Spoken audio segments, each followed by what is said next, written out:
Nung panong yun, nakatayo sa tabi ng krus ni Jesus ang kanyang ina at ang kapatid na babae nitong si Maria, na asawa ni Cleopas. Naroon din si Maria Magdalena, na makita ni Jesus ang kanyang ina at ang minamahal niyang alagad sa tabi nito. Kanyang sinabi, "Ginang, narito ang iyong anak." At sinabi sa alagad, "Narito ang iyong ina." Mula noon, siya'y pinatira ng alagad na ito sa kanyang bahay. Mga kapatid, ang mabuting balita ng ating Panginoon. Pinupuri ka namin, Panginoong Hesukristo. Magandang araw po muli sa inyong lahat. Today we are celebrating the feast day of Our Lady of Sorrows. Sa Tagalog po ang pagkasalin, ang tawag po sa kapistahan na ito ay ang kapistahan ng mahal na inang si Mariang nagdadalamhati. Kapag narinig po natin ang salitang nagdadalamhati, ang unang pumapasok po sa ating isip ay lungkot na ayaw nating maranasan. Sino ba sa atin ang gustong nalulungkot at nadidepress? Wala, hindi po ba? Sino ba sa atin ang gustong makaranas ng mga sakit at problema sa buhay? Wala din. Kung pwede nga, lahat tayo ay palaging maging masaya. Yan ang ating dasal, yan ang ating hiling sa Diyos. Pero alam natin, hindi ganito ang buhay. Ang buhay nating tao ay isang malaking halo-halo. Ang buhay ay puno halo ng saya at luha. Ito'y halo ng tagumpay at kabiguan. Ito ay halo ng ligaya at kurot. Kaya naman napakaganda ng ating kapistahan ngayon, Our Lady of Sorrows. Kasi pinapaalala po sa atin ni Maria na kahit siya, tinatawag nating ina ng Diyos, dumaan siya sa napakaraming sakit at paghihirap. And you are not exempted from these pains, from these sufferings, and from these sorrows. 7 beses po dumaan sa matinding sakit, kirot, bilang isang ina si Maria. Mula po sa propesiya ni Simeon hanggang sa pagtayo daw niya sa ilalim ng krus ng kanyang anak. Pero ano ang ginawa ni Maria habang siya ay dumadaan dito sa mga pagsubok, dito sa mga lungkot ng kanyang buhay? Hindi siya tumakbo, hindi siya nagreklamo, hindi siya sumuko, nanatili siya hanggang dulo. Isa po sa mga kanta para po sa Mater Dolorosa or Our Lady of Sorrows ay yung kantang pinamagatang Stabat Mater. Salitang Latin po ito. Pero ang ibig sabihin ng Stabat Mater ay Standing Mother. Isang larawan po yan ni Maria na kahit na bigat ang kanyang loob, dumudugo ang kanyang puso sa lungkot, ano daw ang itsura niya? Ano ang larawan niya? Nasaan siya? Nakatayo siya sa ilalim ng krus. Nakatindig siya sa gitna ng sakit at pagdadalamhati niya. Hindi po siya hinimatay sa sakit ng kanyang loob. Hindi po siya nanlambot. Hindi siya nagpatalo sa kanyang lungkot. At ang tanong, ano ang sikreto ng kanyang lakas? Sa gitna ng kanyang lungkot, kahit na babae siya, napakatatag niya. Ano po ang sagot? Bakit may kapangyarihan siya manatili, magpatuloy? Ito ay dahil nanatili siya kay Jesus. That is the secret of her strength.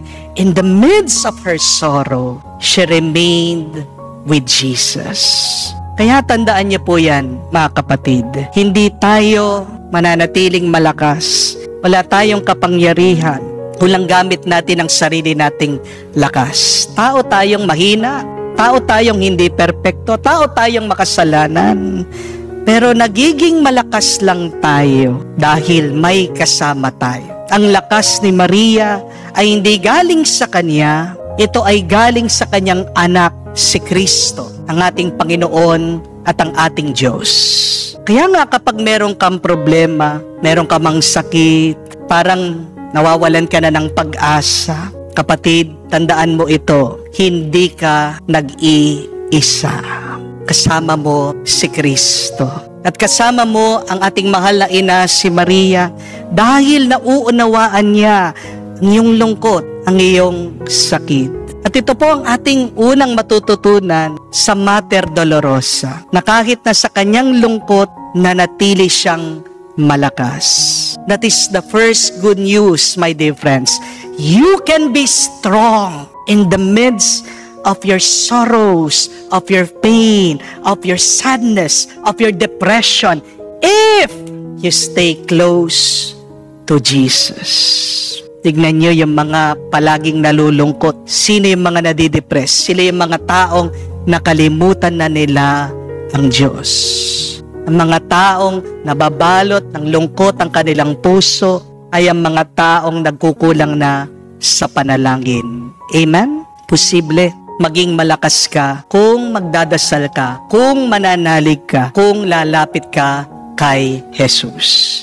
Amen? Pero pangalawa, kahit na nalungkot si Maria, hindi siya nagdusa. Sorrow is different from suffering. Madalas akala po natin, parehas lang ang dalawang yan. Pero hindi po. Suffering is the pain we experience in our body, in our mind, in our hearts.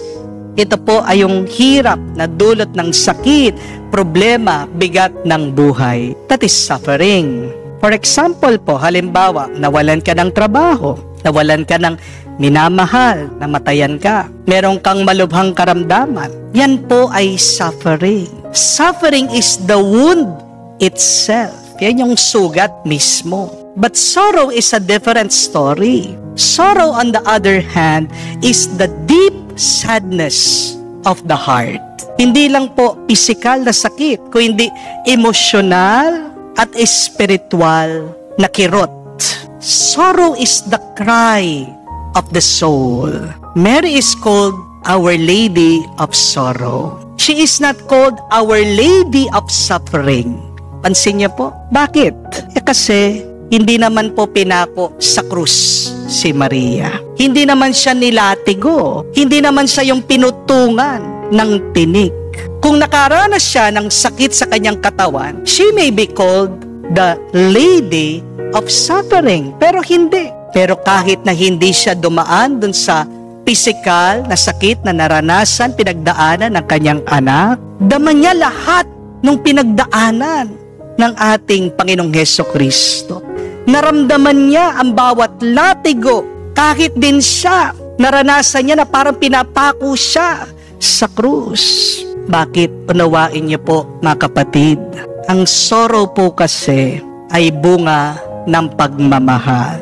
Kung mahal mong isang tao at nahihirapan siya, di ba may connection kayo? Kahit na hindi ikaw yung may sakit, parang may sakit ka na rin. Kung wala kang pakialam, hindi ka malulungkot. Di po ba? Pero dahil nagmamahal ka, nasasaktan ka. That is why sorrow is deeper than suffering. Sorrow is the love that hurts you. Suffering can be borne alone, but sorrow is always shared. Kapag may sakit ka, ikaw lang ang makakadama niyan, yung sakit ng iyong katawan, hindi po ba? Pero kapag may sakit ang iyong minamahal, ikaw din ay nalulungkot, ikaw din ay nabibigatan, nasasaktan para sa kanya. Alam na alam po yan, inyong mga nanay. Kapag may sakit, may lagnat ang inyong mga anak, sumasakit ang inyong dibdib. Kaya nga, ang sorrow ay mas malalim. At dito po natin makikita ang lakas ni Mama Mary. Hindi siya tumakas sa kanyang sorrow. Hindi siya nagtago para hindi niya makita yung paghihirap ng kanyang anak. Nanatili siya doon sa Kalbaryo. Mga kapatid, minsan iniisip natin, ayoko ng sorrow, ayoko ng sakit, ayoko ng luha. Pero tandaan niyo po ito, sorrow is the proof that you are loving. Kung marunong kang magmahal, marunong ka ding masaktan. Hindi po ba? Kung ayaw mong masaktan, isa lang ibig sabihin, ayaw mo nang magmahal. Pero hindi po natatapos sa sakit ang taong nagmamahal. Sapagkat sa mata ng pananampalataya, ang pagdadalamhati ang sakit ang nagbubukas ng pintuan para tayo'y umasa. Nagbubukas ng pintuan para sa muling pagkabuhay. Third and last, Mary was sorrowful, but she did not spread sorrow and pain to others. Si Maria po ay nasaktan na lungkot, pero hindi siya nakasakit. Hindi siya nagbigay ng lungkot sa ibang tao. When people are in pain, ano po ang natural na reaction nila, tendency nila? Diba? Gusto nila mandamay ng iba. Kapag galit na galit tayo, gusto nating padama yung galit natin sa iba. Kaya nga, nakakasampal ka, nakakasuntok ka, naninira ka ng kagamitan ng iba. Kapag nagbubugnot ka, nasisira mo ang saya ng iba. Kapag malungkot tayo, minsan gusto natin pati ang iba malungkot din. Yan nga ang kasabihan, misery loves company. Pero si Mama Mary, hindi po ganyan. Sa gitna ng kanyang lungkot, she remained composed. Hindi niya pinadama sa iba yung bigat na dinadala niya sa puso niya. Hindi rin niya sinisi ang mga apostol na nagtakbuhan. Hindi niya inawa yung mga sundalo doon sa Kalbaryo. Hindi niya sinisi ang ibang tao doon sa sakit ng kanyang kalooban. Instead, Mary absorbed the pain in silence and offer it to God. Kaya siya naging ina ng lahat ng mga nahihirapan. Ibang-iba po sa atin, tayong mga ayaw sa sakit. Meaning nyo, yung mga umiinom sa inyo, bakit kayo umiinom? Because you want to numb the pain. Pag umiinom ka, gusto makalimutan yung sakit, no? Para wala kang maramdaman. Pero ang tao na tumatakas sa sakit, anong tawag nyo dyan? Duwag. Pagka lalaki ng tao, ng iba sa inyo, duwag. You're cowards. Because you're unable to bear the pain. Daig pa kayo ng isang babae. Si Maria, ina, pero hindi siya tumakas sa sakit at hindi niya dinama yung iba doon sa sakit na kanyang nararamdaman. Kaya mga kapatid, magandang itanong ito Kapag kayo ay may problema, kayo ba ay tumatakas? Kayo ba ay nagiging pabigat sa iba? O kayo ba ay nagiging inspirasyon sa ibang tao? What do you do with your pain? Do you escape it? Do you share it with others? Do you inflict pain also to others? O do you become more patient, bearing this pain in your heart, praying to God to help you? Si Maria, kahit puno siya ng lungkot, naging lakas siya ni Juan Apostol. Si Maria, ang naging ina ng mga disipulo. Hanggang ngayon, siya po ang tinatawag na ina ng ating simbahan. Mary's sorrow did not destroy, but Mary's sorrow gave life. Her pain did not wound others, but her pain became a compassion. Kaya nga ang tunay na kabanalan ay hindi kawalan ng lungkot. Kapag kaya mong hawakan ang iyong lungkot at hindi ito nagiging lason, kapag ito ay hinahandog mo ng buong pagmamahal, pag-ibig sa Diyos, kapatid, yan ay ang kabanalan. That is true holiness. Holiness is not the absence of sorrow, but holiness is the ability to handle, to hold, to bear your sorrow, not letting it become a poison in your heart. Holiness is lovingly offering your sorrows to God. Mga kapatid, ang gusto natin maging katulad ang ating mahal na ina. Sana matuto tayong maging payapa kahit na may bagyo sa ating buhay. Matuto din tayo. Huwag ibunton ang ating galit at lungkot sa ating kapwa. Huwag mong sisihin ang iba dyan sa lungkot na iyong nararamdaman. Kundi ang pinakamagandang gawin, gayahin natin si Maria. Iakyat natin lahat ng lungkot, pighati at pagdadalamhati natin sa Diyos.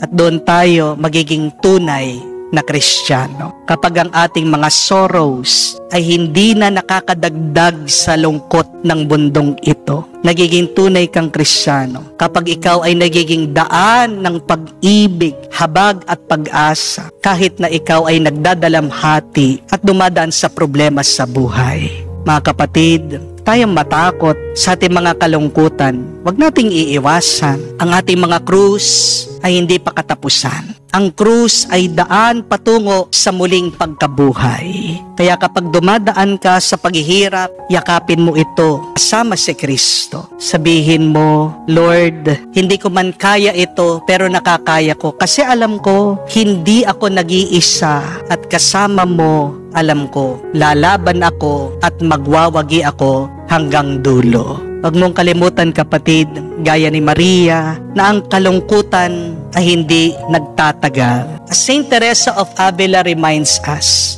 no pain is never permanent. Ganda po nun. No pain is never permanent. Maniwala ka, kapatid, may darating na bagong umaga. May liwanag pagkatapos ng gabi. May pag-asa pagkatapos ng luha. At may tuwa at galak pagkatapos ng iyong pagdadalamhati. Kaya ngayong kapistahan ng Our Lady of Sorrows, magandang tanungin ang ating sarili. Paano ako magiging matatag sa gitna ng lungkot at problema ng aking buhay? Simple lang ang sagot. Kamukha ni Maria, manatili ka kay Kristo. Mahalin mo ang iyong krus at magpahawak ka kay Maria, ang ating gabay sa kanyang anak, si Kristo, ang ating buhay at buhay na walang hanggan. Amen.